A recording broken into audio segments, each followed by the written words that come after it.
So we're going to do a video today on work-life balance, which you can see with a kid home from school was pink eye. I got terrible pink eye today too. That's the one thing they don't tell you about being a parent. You're going to be sick 24/7, right, Octavian? I actually started a spreadsheet to track the number of days that all of us are sick. So every time someone gets sick, I track the dates because I want to see ultimately like how many days out of the year someone in our family is sick. Because I legit think that it's like quite a few days. I think it's about a quarter. A quarter? Yeah, I'd say it's about a quarter of the year. Yeah, it might even be more than that. It might actually be more like a third. So we can report back on that one. But despite being sick, I would argue that we still really have a lot of fun, and that I expected that as a parent, we would be a lot more stressed out and unhappy, because everyone talks about how like marriage is hard work and having kids is hard work. But in the end, I think that it's actually pretty fun and seamless. But I think that a lot of that has to do with framing. So something that we do a lot with our kids when we need them to be excited about something is we play a hype game, essentially, where we will take something really mundane, like an airport shuttle bus, and we will frame it as the most fun, the most amazing thing in the world. So let's say that we need to get through a really rough travel day with lots of transfers. We will hype up the airport shuttle at the end of that day to get to a parking lot like it is the coolest thing in the entire world. And it works like crazy. Like we talk about it all day. Oh my gosh, we get to do this thing. And when we actually get to the airport shuttle bus, we're like, this is the best thing ever. And I think that one of the tricks to making a really heavy work schedule work with family, with a spouse, with whatever, is playing the hype game with everything. So no matter what you're doing, you make it fun, you make it funny. I think it's important to remember how much society plays the hype game with you and how much you're already doing this to yourself, whether you realize it or not. Would you like to know more? So think about like a marriage, right? People are like, the day I was married to you was the happiest day of my life. And it's like, why? Like, you knew you were going to get married well before that day. That's not like you just found out you were going to get married that day. It's a ceremony. They're not very fun ceremonies. Yeah, it's a pretty stressful day. Yeah, you're sitting there. You're likely last minute making sure you've memorized your vows so you say them right. You're trying to project a certain self-image to the crowd. Or you're just trying to keep all your guests happy and deal with all the logistical nightmares that are coming up with whatever catering, people needing stuff, etc. And I think this is true of beaches, for example, right? Oh God, beach miserable. Oh, people go to a beach. It's hot. They're drinking alcoholic beverages in the hot sun, often reading a book that they could be reading at home, or laying down, burning themselves, and giving themselves cancer. I don't know why people still do that. That seems like it's not even like a trend anymore. But the question is why? What are you getting out of doing that differentially, right? It's that society has told you that this is a fun thing to do, and that is where you are getting happiness from the event. And you can change what is a fun thing to do if you create new narratives for yourself. So we can say, some people are like, oh, that's really sad that you turn your business trips into little mini honeymoons or family vacations or whatever, right? For you and your spouse, because you work together. And it's like, why? We section life into fun and not fun time, but you can make all of life fun time if you create the right story for yourself around what you're doing, and the people around you are helping you continue to generate this delusion. And you might be like, that's not real fun. That's a delusion. Everything, this whole game, this whole life you're living, the emotions you feel, they're delusion generated by the narratives society has created for you, or the pre-evolved emotional responses that you have because your ancestors who had those responses had more surviving offspring.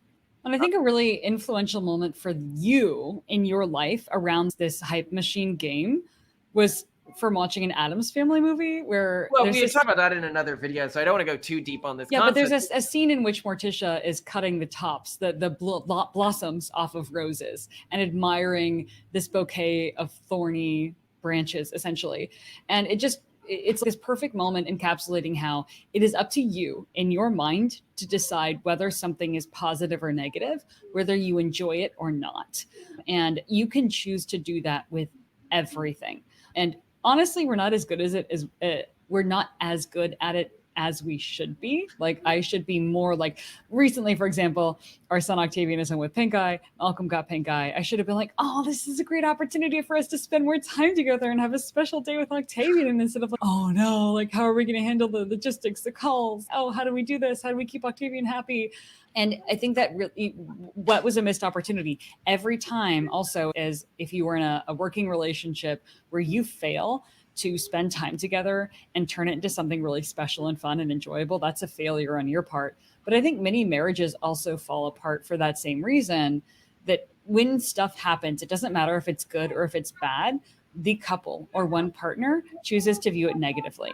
And that can honestly happen with really good things. Like maybe a spouse gets an amazing job opportunity and they get to move into a much better house in an amazing city. But that spouse is like, oh, I don't want to leave home. This is horrible. Or you've created this power imbalance. Right. Yeah. Yeah. No, I absolutely agree that within every moment, and this also really colors how we see emotions. Why we see indulging in positive emotions is really negative, but we also really culturally shame within our family the idea of indulging in negative emotions. Mm-hmm. Because if I come to Simone one day and I'm in a bad mood, I'm hurting her. I am hurting our kids. I am hurting everyone I interact with that day. And at the end of the day, a bad mood is often a choice. Yeah. Unless you're like have major depressive disorder or something like that. And then there's pharmacological solutions. There might be pharmacological solutions.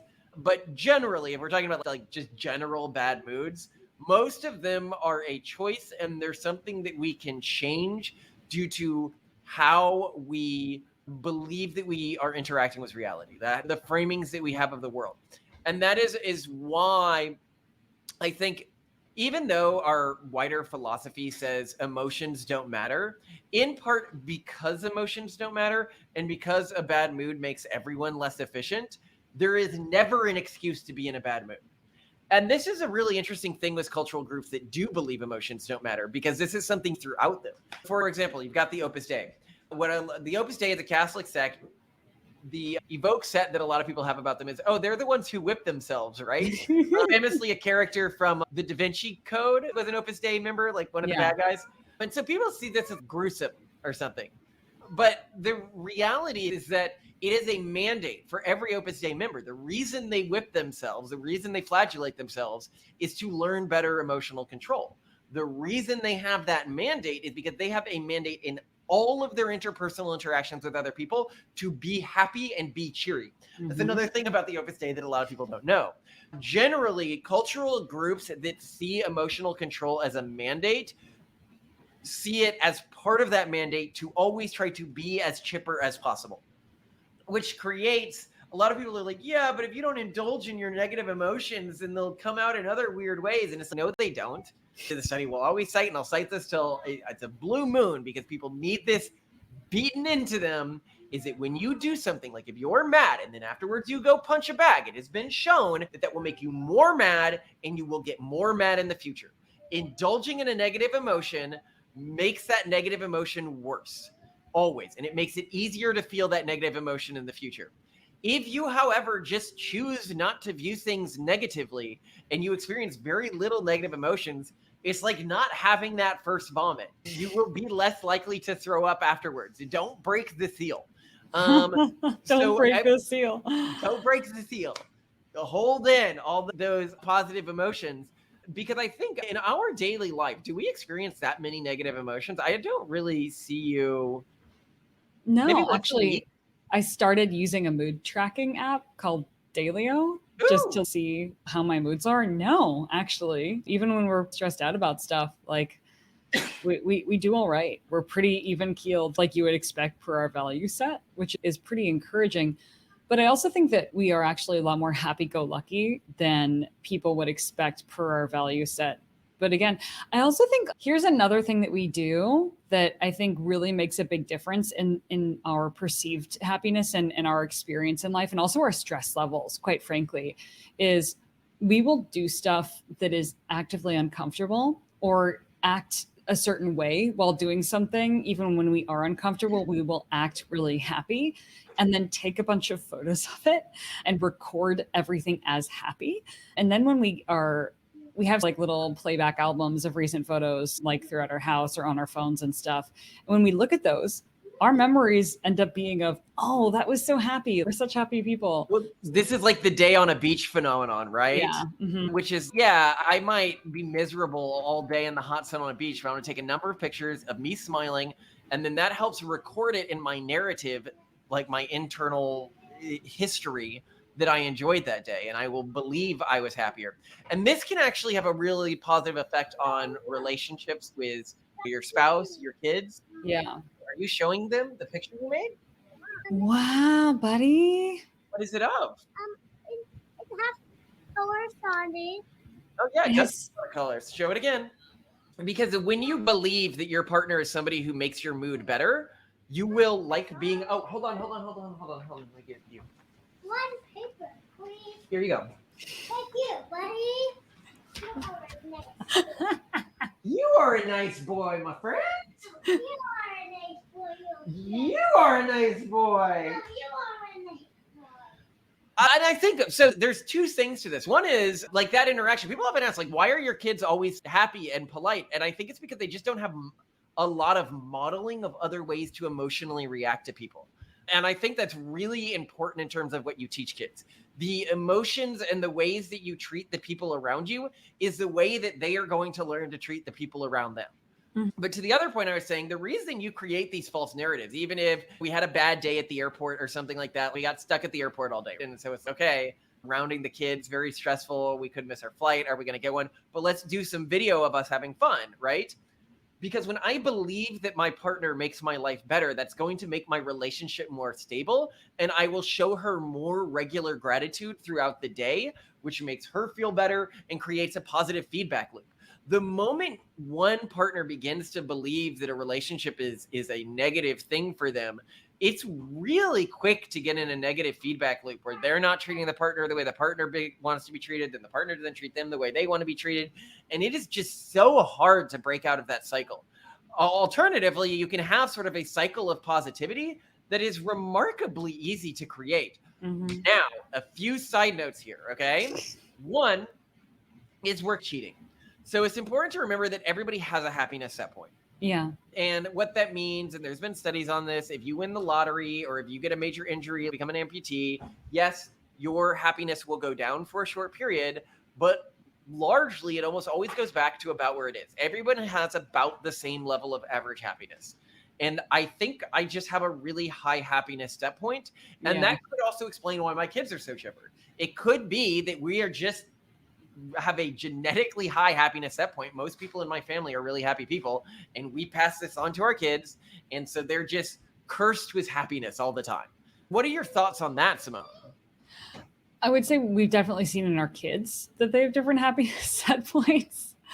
Some are happier than others, but yeah, definitely modeling how you react. I would also say that the way that you personally choose to react to things 100% feeds off the other person. So when one of us accidentally gets into a bad mood, like we miss a night of sleep, or one of us is in a lot of pain for some reason, and then that leads to us being like not reacting to something in a positive way, it definitely gets the other person in a negative mood. So I do think that there are both virtuous and vicious cycles that are created. I think also cosplaying wholesomeness as a family, it does make sense to expend some time on that, even when it's not of immediate utility. This season, we've got fireflies out in the field that we stay up later than we otherwise would to sometimes go out, catch fireflies together with the kids, or go berry picking. There's lots of raspberries and wineberries out this season.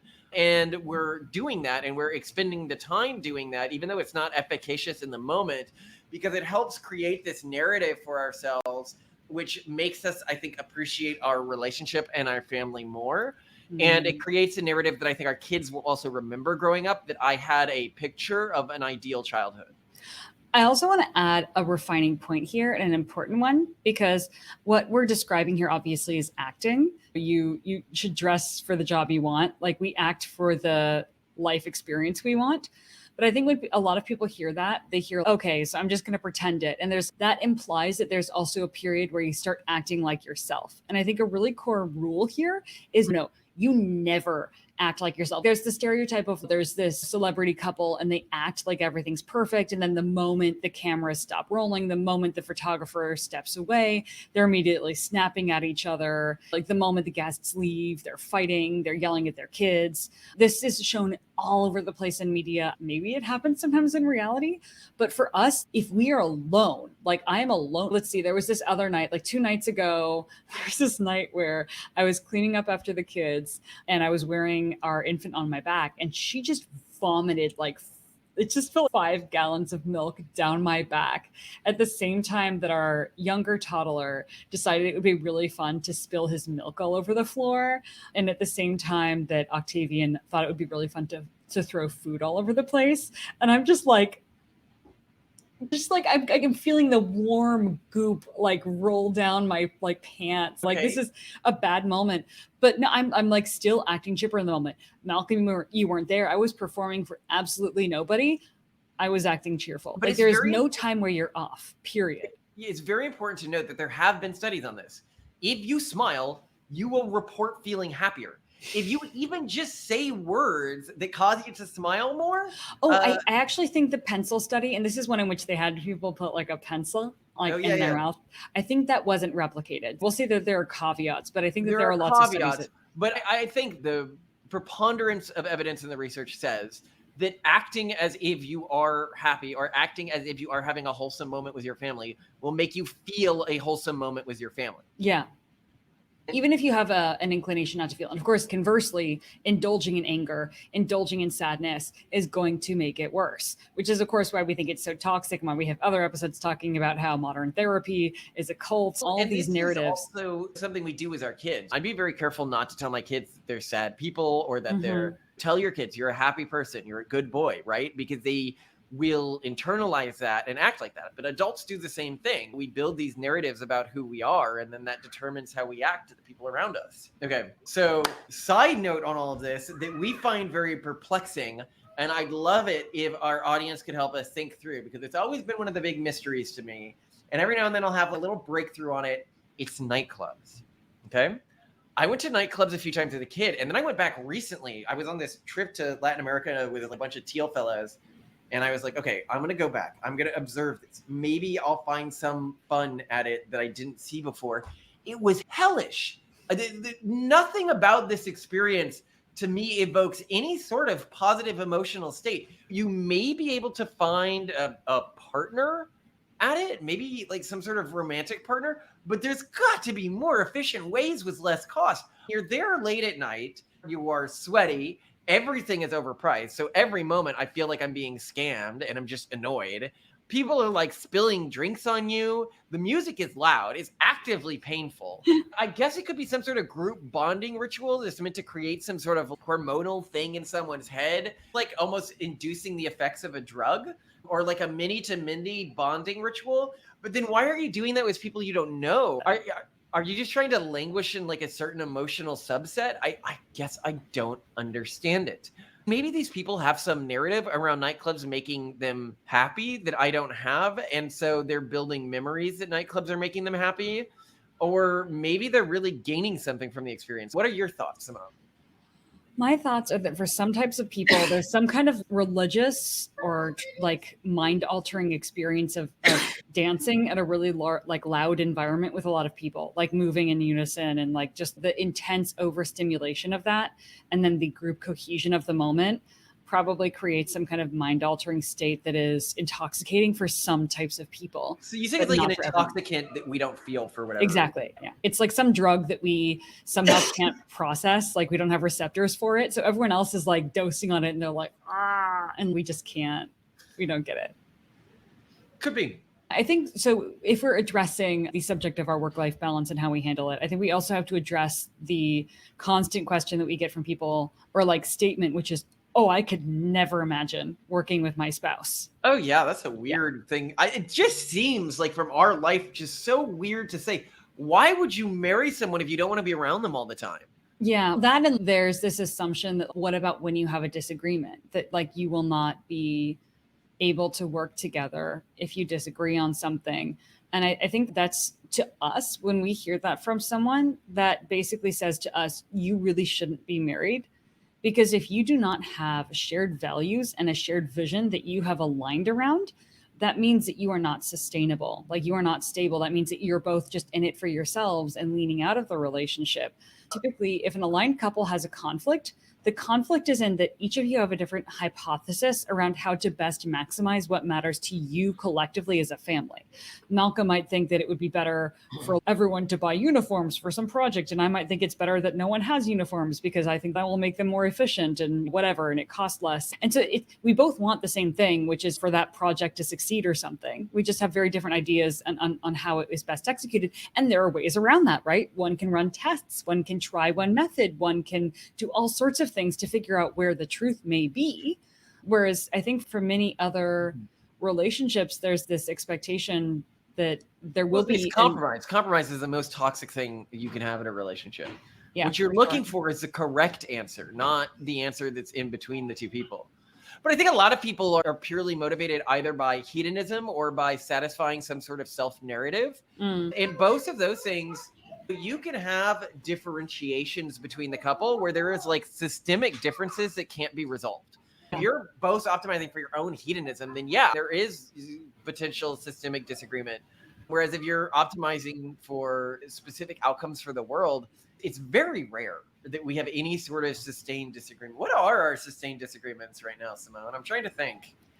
One of them actually, like over time, for a long time, has been on like whether or not we would support our kids taking something like Adderall. I'm very supportive of it, and she's very against it. That is so. However, I decided to research the subject more, right? Because what we want is the best outcome for our kids. So it's not like I'm anti-drug and he's pro-drug.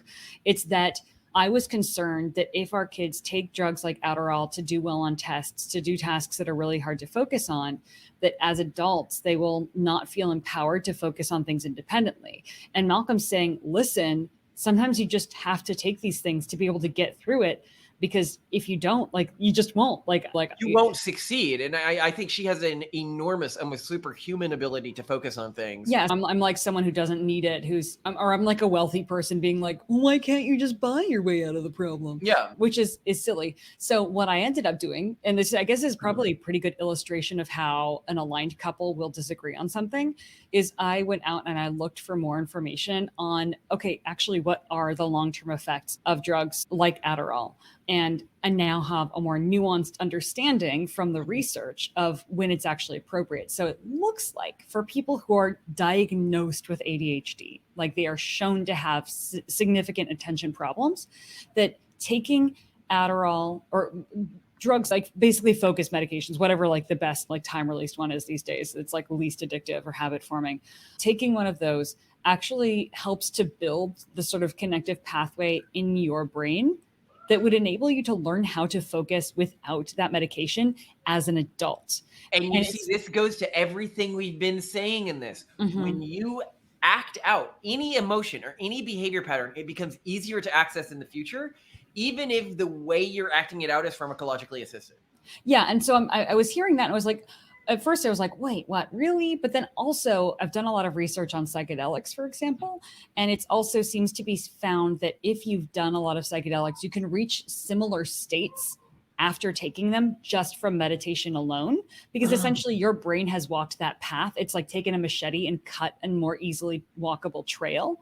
So you can get there without the assistance in the future. So now my view is very different. I think what my stance is on our disagreement now is if we have children who are diagnosed with ADHD, and I'm pretty sure we will, that yes, indeed, we should give them those medications for use in very specific applications when they really need it to do rigorous tests and stuff. But we should not give it to any child we have who is not diagnosed with it, because it could create this feeling of dependency, like I can't focus without it. Does that make sense? We'll see. I mean, our general takes on our bodies, one of our recent tweets is saying, thank God our bodies are disposable. That's what it is to be a pronatalist, is to fundamentally believe that my body's disposable, my kids are the next better iteration of me, and their kids will be the next better iteration of them. And so I think it makes us a little loosier goosier with performance improving medications than other people who are like, my body's a temple might be. Burn, the Blade Runner quote, the flame that burns twice as bright burns half as long. For them, I would say just do whatever increases your efficiency.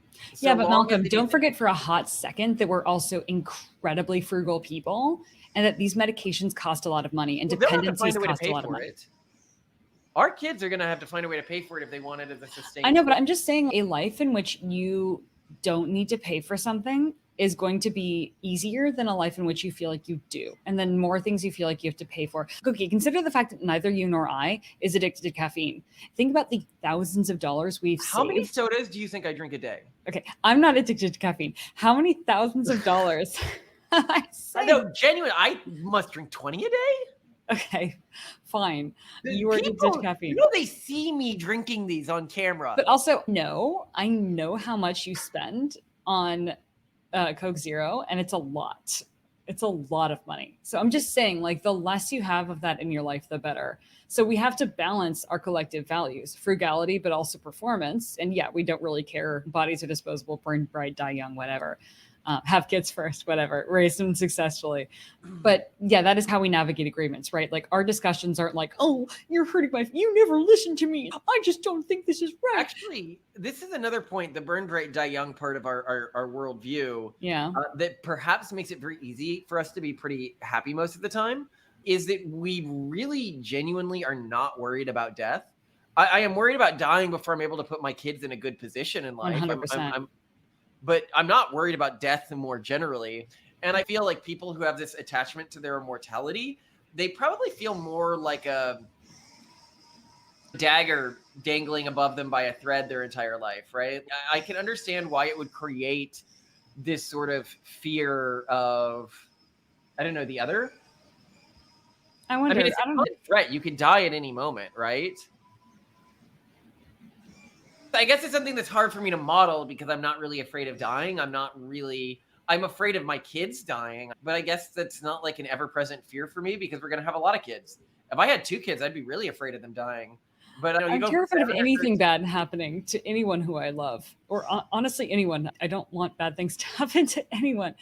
But no, yeah, maybe our mortality. Maybe actually the fact that we fully embrace our mortality encourages us to enjoy the moment that we have at any point. But I think that's more like hippy dippy nonsense. And then we just understand that because we want to maximize our objective functions, we perform better when we're not depressed and demotivated. And so we know that we have to find some way to max out our feelings of happiness, both individually, but especially as a couple. But it's so weird to me that you wouldn't think that should be pharmacologically assisted. Then why aren't you constantly on something? Because I don't need to be. But when I was younger, I had a harder time focusing, and I needed to be then. I think you actually have ADHD. Like, well, I think you actually need it. This is an important thing to know, is the relationships you have can make things much easier for you. So when I was younger, I had a hard time focusing. One of the things where my brothers, this is the best sign of your guys' relationship. Before I met Simone, I had a problem with grinding my teeth in my sleep, and I had to wear a night guard. And I think it was due to just like constant stress of looking for a wife, not having met that stage yet, but also just in general with my day-to-day life, because I started grinding my teeth in early high school, right? And that's when I really started trying to put my nose to the grindstone, and sure, I got into a top-tier college, and sure, I got into a top-tier graduate school, start my career well. So I was really on full blast after that point in my life. And after I started dating Simone, within the first year of dating you, it used to be if I didn't wear my night guard for a night, my teeth would start cracking. And you can even see some lines. Yeah, I did real damage. I broke off parts of my teeth that have now been... Don't do this to me. No. But now, not once since we've been in a relationship have I ground my teeth. And maybe it's just I so feel like someone has my back that I'm dealing with incredibly low levels of stress in my daily life, which makes things much easier. And it's created the illusion for you that I have always been this emotionally calm, when it's really more something that has been created because I have so little fear of any sort of betrayal from you or any sort of that even things could hit me in the back because I've got another pair of eyes looking for me. I would imagine that the MGTOW/red pill community would be like, of course she has your back. That's the easiest way for her to stab you. A waltz. A waltz. A All waltz, a women are waltz. like that. I will destroy you, Malcolm, when you least expect it. No, but like seriously, and I think it's one of the most romantic things that you've ever said, that like I could make your life that great. Because when I learn about hard things that have happened to you before I met you, I just like desperately want to travel back in time and give you a hug. And at least I can help that younger person by making your life a little better now. But golly, yeah, I would say working with you is amazing. And it's specifically amazing because we choose to make it amazing. It's our version of yes and, except it's just yes and it's awesome. Yes and we're loving it. Yes, and every moment is awesome. And that's Yeah. actually one final thing that I note on this is a lot of people are surprised that I start every conversation with a, hey, how's it going? It's great to be chatting with you. People will notice this on interviews with me or things, and it's like a thing. And they're like, why do you do that? And because I have trained myself to always start every conversation on an emotional high note, it's much easier to maintain this emotionally positive high note throughout the entire conversation. Yeah. We have an evoked set of the ways that we respond to people. And when you ensure that evoked set is just this very easy, positive message like, hey, how's it going? It's great to be talking today. It makes it very easy to maintain this positive emotion. And if anyone was going to take any one thing away from this, I think that's an easy thing to do. Yeah. And you know what I'm really excited for now? Dinner? Yes. Me too. Yeah. Are you gonna serve some food for me? Do we have you ground want beef me left? to? Yeah, I have about 150 grams of 93% lean ground beef that I want to saute for you with some onions and butter. Yeah. Please do. Extra butter and saute with some onions and a jalapeno. And a jalapeno, and then steam some rice, and you'll add the spices after you get back with the kids. We'll yeah? add the tomatoes when I get back. Yeah. Okay, perfect. All right, Love we're on. you. I love you too, gorgeous.